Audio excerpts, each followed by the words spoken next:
But anyway, we had a really, really busy, intense week this week. And I know that I say that every time. This was no different. We had quite a journey this week, but I think you're about to see that not only did we put a nice new motif on the wall here, but it actually has a lot of meaning, a lot of value, and I think it's going to serve us extremely well as we go forward.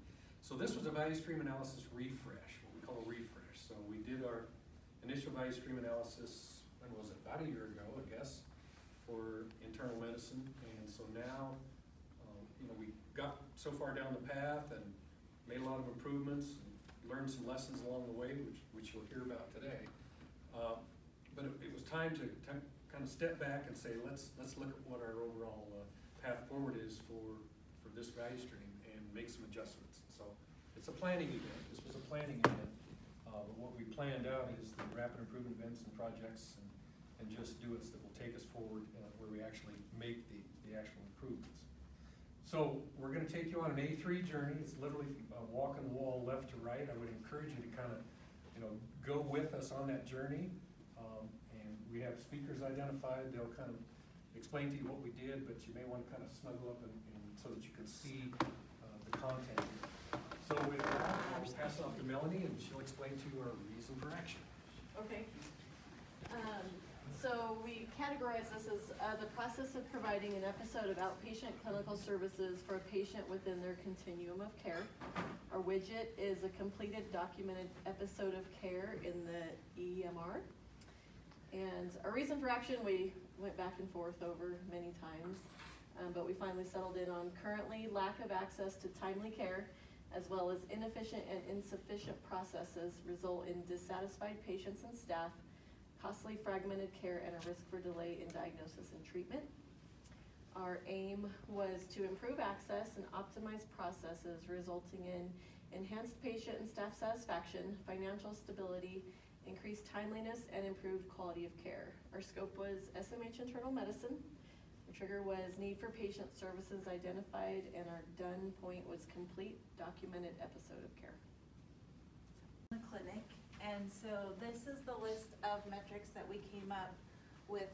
When we started out, we didn't have this list, but after looking at the areas that we want to improve and the work that we want to accomplish with all the planning that we did, these are the metrics we came up with.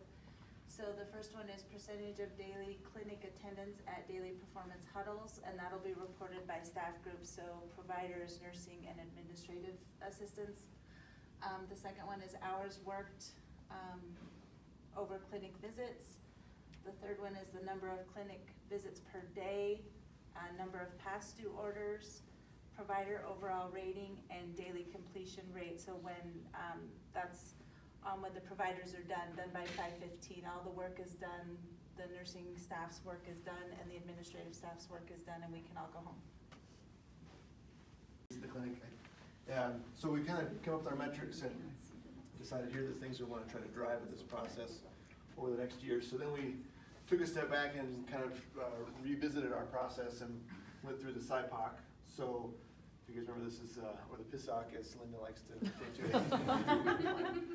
But basically we said, okay, what's our trigger point and our done point, and what are the steps we need to get to those two endpoints. So our trigger point was the need for the patient service identified. So, and the thing we really did differently this year than I think we did last year at the value stream is to really say, what's the bigger picture? And last year we really focused on a patient coming in for a visit and what that entailed.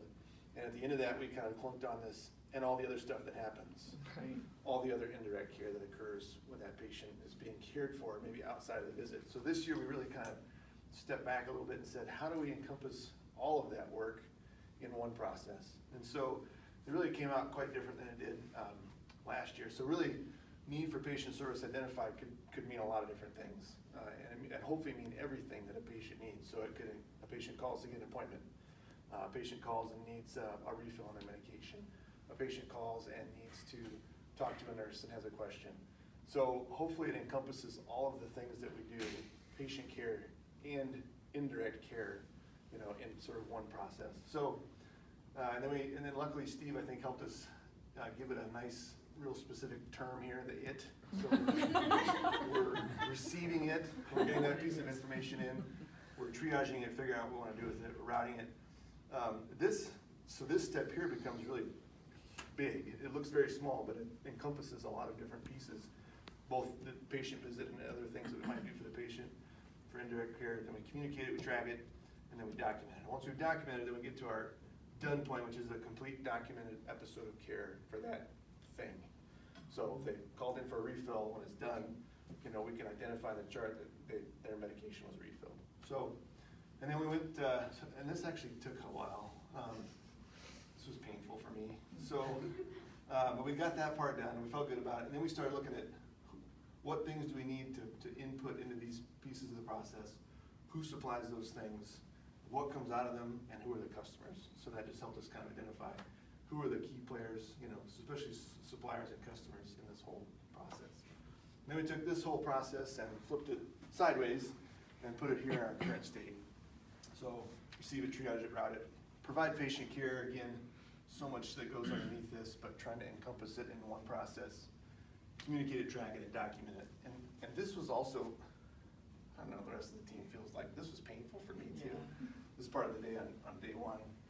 Because we're really trying to, it was hard to figure out how do you map a process that's big enough to keep it at a value stream level, but that's small enough to identify the waste. And that was a really challenging piece of the puzzle. So we did the best we could. We've got kind of our forks in the road here, our decision points, which are these blue spots. We've got our handoffs, which are these green ones. And honestly, this thing could have been probably 10 times as complex, but we had to keep it to a higher level. So we kind of figured out, okay, here's the main pieces that I want to look at. Here's the process in big picture terms. Then we stepped back and said, where in this process does the waste exist? So all the pink stickies, as you guys know, most of you, this is all the waste in all these different parts of this process, so that we can, get that waste to the top and start figuring out these are the areas where we can improve this process overall. So I don't want to spend too much more time there because I didn't like it. Key takeaways from that whole process. So we looked at our attributes, which was part of this, but really the key takeaways is probably the key thing here. And some of the things I think we ended up focusing on, well, at the end of the process, excessive rework around phone calls, something that all drives us all crazy, and we know we need to work on. And also stepping back a little bit, and there's a few pieces in here, but saying, we've created all this standard work from a year's worth of RIEs, but are we doing that standard work? And how do we hold ourselves accountable to doing that standard work? So, unclear roles and responsibilities, making sure that we revise standard work if it wasn't correct the first time. Let's go back and fix it. So those are kind of our key takeaways from the current state process. And that was day one. And then we were all spent and wanted to just go home. So we did. On day two, and kind of everybody's refreshed, and luckily Steve let us step back again and say, okay, we did all this stuff.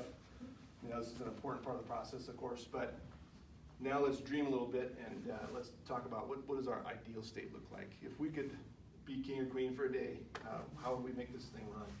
So I split into two teams and came up with ideal state attributes for each team, and then drew a pictorial representation of what that looked like. And it's always an interesting process. But I think both teams actually did a pretty good job. You can tell which group had the artist in it, and which groups did not have the artist in it. This clearly is a non-artistic group, which I was a part of. And then each group had to discern each other's ideal state map, basically, without seeing the attributes. And I think we did a pretty good job. Ultimately, both teams came up with very similar ideal states in the end. When you sit down and kind of read through the attributes, there's a lot of similarity there. And really the idea was, the patient, the request for services is received, whatever that looks like. It's dealt with one time. If you can just get it done, just do it. That's the Nike symbol there. We want to be timely in getting those requests processed. We want to have time in your appointment to visit with your provider, your physician, your APC, and have them listen. You want to have a clear, documented discharge summary of some kind. You want to have good feedback, closed loop communication between the patient. I forgot what that one is. Tracking it. Follow up. So follow up, that's right, thank you. And then the dragon, we're not sure what he's doing, but it's good. or spewing fire, one of the two. So depending if it's working that day or if it isn't, I guess that's kind of the thing that's going on. So that, you know, and then if you put all those pieces of the puzzle together, you got a happy process, a happy patient. And similarly on this side, you've got, you know, flow of information coming in one way, 2 simple routes. It all comes to the end where the patient's got their document and they're happy. And the process is not complicated. It should be very simple and easy to navigate as a patient. So that was refreshing on the beginning of day 2, ideal state. So do that stuff. So we filled out our little Harvey balls for our ideal state, and one of the key takeaways was we can do all this stuff. You know, there's very little we did not feel that we could accomplish if we really, you know, put our mind to it. So we took our past state, redid it into an ideal state, and tried to incorporate many of the tenets of those ideal strategies into each one. So when we receive it, we want to do one-touch communication. We want a fully functional patient portal that we need to look at. You know, we're going to do a care team. And so all of these ideas that we had and we drew in our ideal state, we've kind of limed out with each section of our process. And then once we finally understood that this is a flow cell, within our office we have a physical location called flow cell, so there's a lot of miscommunication about what a flow cell was. This is a flow cell. We're going to use the basic tenets of lean, so we're going to make sure we flow everything, pull it through. We're going to success use visual management and standard work in all of these individual steps to implement these ideas, couple these things together, and eventually get our widget, which is our patient care episode, to pull through here more quickly in a standardized way. So that was great. Then thankfully Sean actually painstakingly, all of our stuff that we had painstakingly gathered, he copied down, put over here so we didn't have to do it. So big props to him. And then we performed our gap analysis using our fishbone. And so we looked at things like the tenets of lean. Did we not have pull? Did we not have visual markers, lack of standard work, lack of standard flow? And we spent quite a bit of time trying to funnel where we thought our waste was into each of those processes. And then we actually helped try and determine the red as a root cause of each of these episodes. Put it down on here, and then we actually blindfolded each other. And we ran around, running into the walls, screaming, pulling our hair out. And we went home, and after large amounts of wine and ice and hot tub, Dr. Hunter, we came back the next morning. What happens in a VSA? And then Julie takes over. Back the next day, after some false accusations were laid out. I accused him of leaving early. It turned out it was a meeting.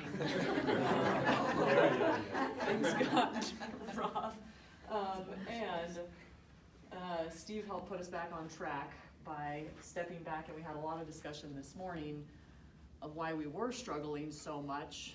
And a lot of it, I think, came down to beating our heads against a little bit things that we haven't completed from last year still, and why didn't we complete it, and what are we missing, and some of these things that we're not even sure if there is still a gap, because we're not sure, we haven't done a great job of implementing all of our standard work.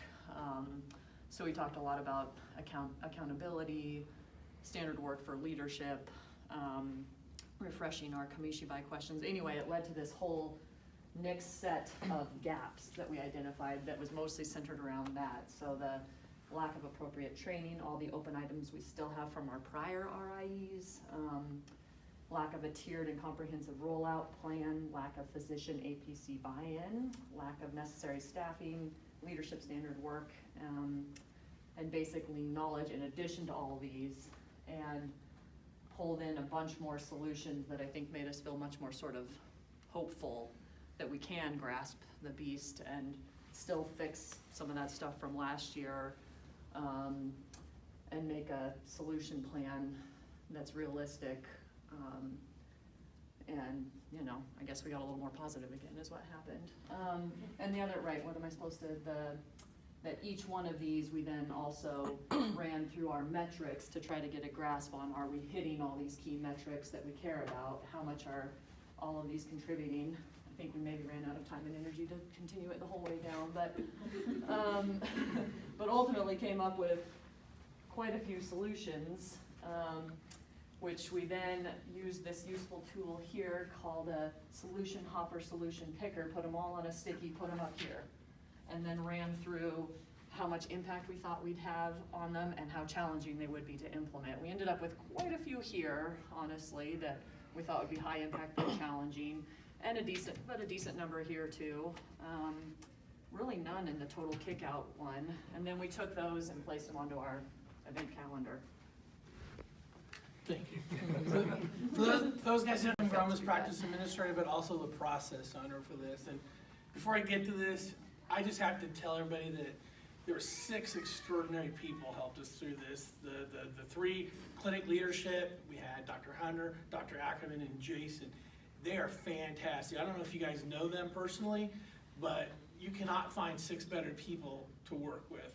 We, as you heard, we hit roadblocks and roller coasters and ups and downs, and these guys kept moving through it. Headaches, ibuprofen was passed around. I won't go through the rest because I'll get kicked off the island, but anyhow, I, as a process owner, practice manager, excited and happy to be working with this group of people. It's great. All right, so done with that. Yeah.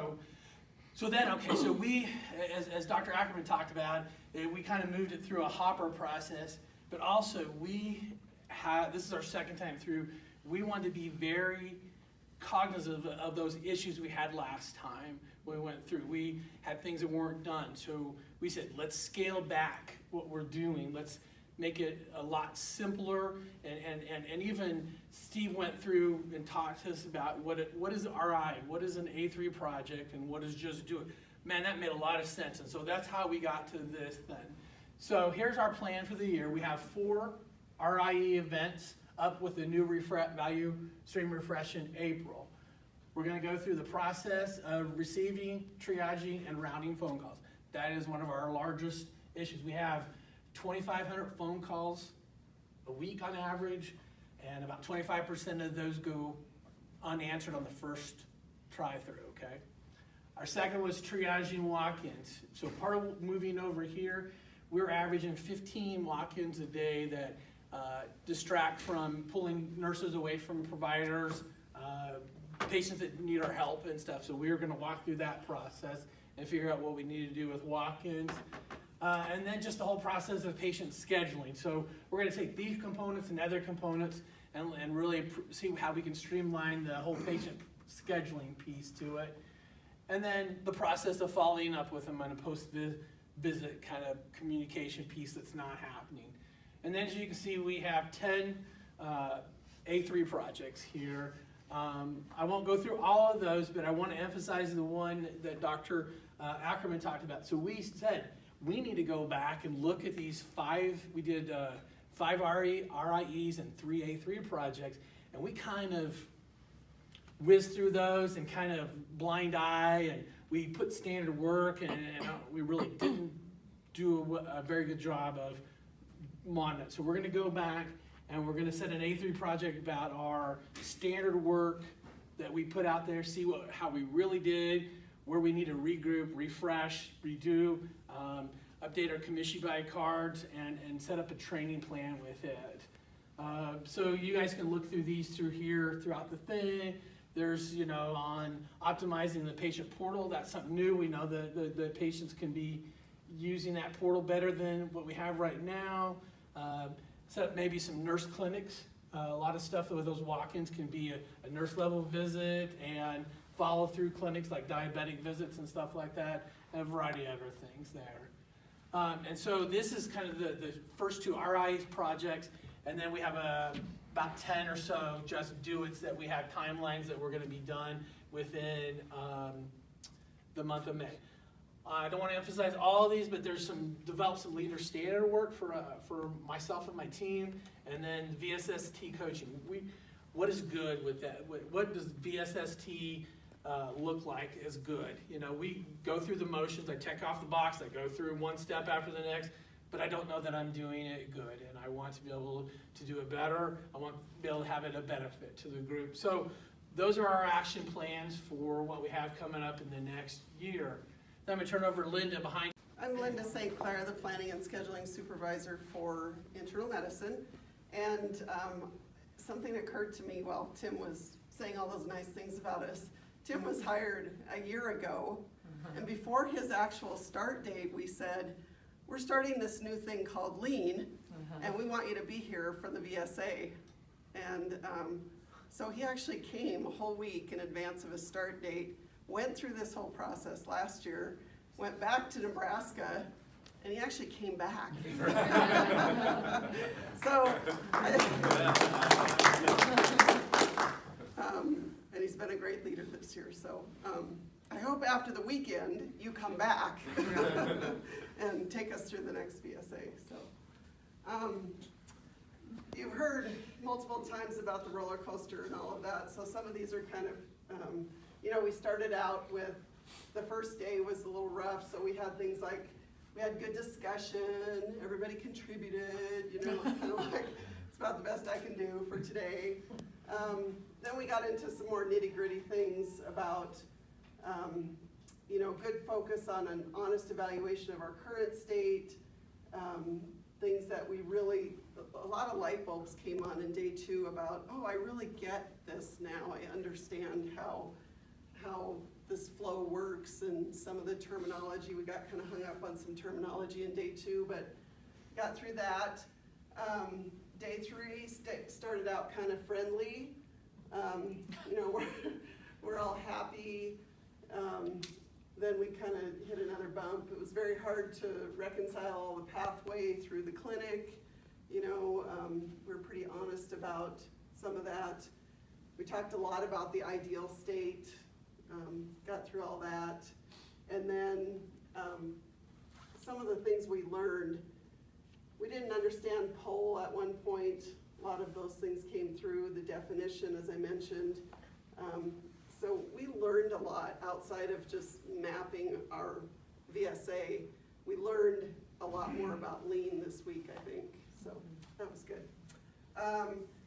We flatlined yesterday. It was like, whoo! Flatline, Steve lost sleep. But he came up with some really great ideas to come in this morning, and then we were all back, we were live again. So some of the things that came out at the very end today about 3 of us, independent of each other, wrote our notes, and they all said we were on a roller coaster. So that was very indicative of how the week went. Kiss, punch, kiss, that was another good description of, you know, we started out all energized and ready to go, and then, you know, the old punch in the gut, and we ended up happy, you know, ready to go, ready to carry this out. So there you go. Okay. Any questions? But we also looked at the process of how we improved the work we did, and I think that was a big takeaway for me is we recognized that we weren't really good at doing RIEs and following through and doing all that. So rather than just plowing through and doing the same old thing, everybody recognized we need to do this differently, and everybody took a really serious, hard look at what they brought to the table and how they do it and how we need to function as leaders and teams and responsibilities and accountability, and all that stuff came out, which I think is what kind of reassured us that, you know what, we're on the right path, we are going to get this figured out. So thanks again, Steve and the team that did a great job.